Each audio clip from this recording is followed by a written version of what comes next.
The first time, 1:13 a.m. repeated, I thought I was tired. The second time, I knew something was wrong. The third time, I realized I wasn't alone in my apartment. It began with familiar sounds, the radiator clicking, a distant car hitting the same pothole, my phone buzzing with a notification.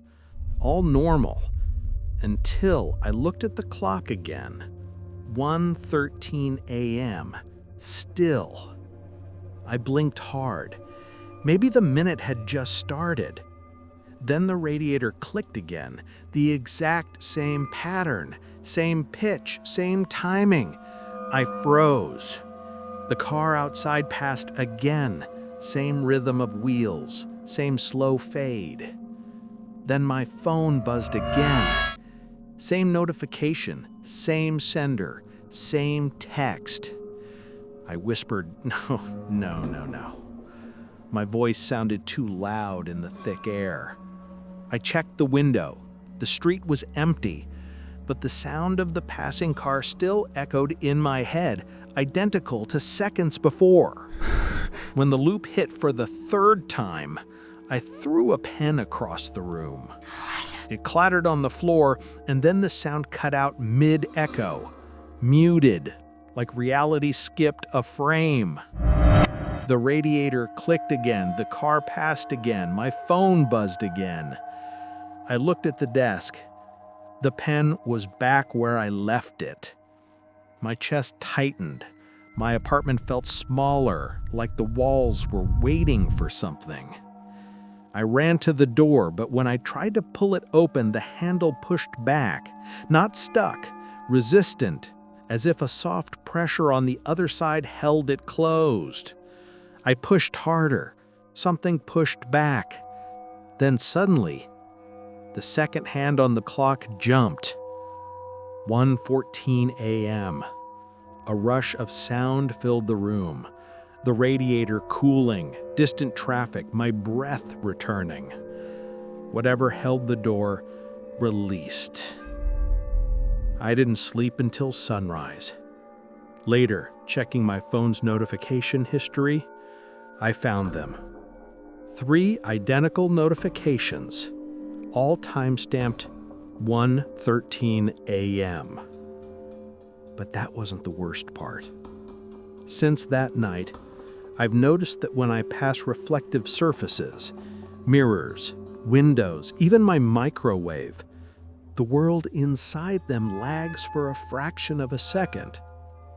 Like something behind the glass is waiting for the minute to start looping again. And next time, it might not let me out.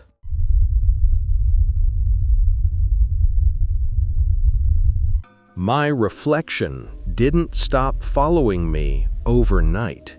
It happened in a single breath. I was brushing my teeth, exhausted, staring at nothing. I turned away from the mirror to grab a towel and heard slow, steady breathing behind me. I froze. I wasn't breathing like that. I turned back toward the mirror, and my reflection was still facing forward, not matching my turn, not shifting even slightly, just staring. Fog spread across the glass from its breath. My chest wasn't moving at all. I stepped to the side. My reflection didn't. Its shoulders sagged, exhausted, like pretending to be me had worn it down. I whispered, "Stop." It didn't react. Then its head twitched, not smoothly, like a puppet whose strings were yanked by the wrong hands.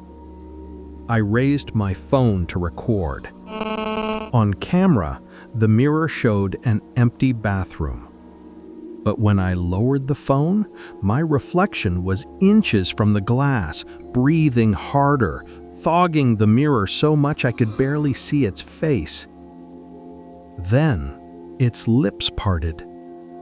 A faint whisper crawled out. "Don't Leave. I stumbled out of the bathroom, slammed the door, leaned against the wall, shaking. The breathing on the other side stopped instantly, like someone held their breath to listen. Seconds dragged. Then, the mirror inside the bathroom clicked. A tiny, brittle sound, as if the glass itself shifted. I opened the door slowly. The bathroom was empty. But the mirror wasn't clean. The fog didn't fade. It stayed frozen on the surface in the shape of a face positioned inches from the glass. I wiped it with my hand. It didn't smear. It didn't move. It might as well have been painted into the mirror. And since then, every time I pass by it, I feel something behind the glass lean forward, waiting for me to look away again.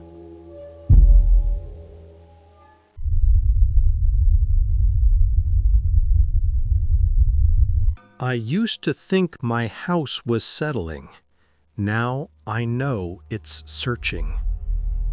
It began subtly, the remote angled differently, a chair leg not where I remembered, a light switch flipped the wrong way. I blamed stress. Until, one morning, my entire living room was rearranged. The couch rotated 90 degrees, the rug shifted half a meter. Every book on the shelves faced a single empty point on the wall, a point with no picture, no outlet, nothing. Like everything in the room was watching that spot. My breath caught. Somebody had been in my home. But nothing was broken, no windows open, no doors unlocked. I set up a camera. At 3:14 a.m., I jolted awake. No sound, just an urge to check the feed. On screen, the living room lights flickered for less than a frame. But when they came back, the furniture was in different places. Instantly. No movement. Just swapped. I rewound the video. That's when I saw the shadows. Tall, narrow silhouettes sliding along the walls, examining objects, tilting them, turning them, repositioning them, choosing spots. In one frame, a shadow leaned over the couch, and in the next, the couch had already moved. The camera captured a final clear moment. One of the shadows turned its head toward the lens. I slammed the laptop shut so hard it echoed through the apartment. At dawn, every door in the house was standing open, even ones I never touched. In the center of the living room, all of my belongings were arranged in a perfect circle, every object angled inward, as if facing something that had stood there. I moved out that morning. But last night, in my new apartment, I woke to the sound of light furniture scraping across the floor. And when I walked into the living room, one object had turned again. A lamp, angled perfectly toward the darkest corner of the room, like something still expects to be worshipped.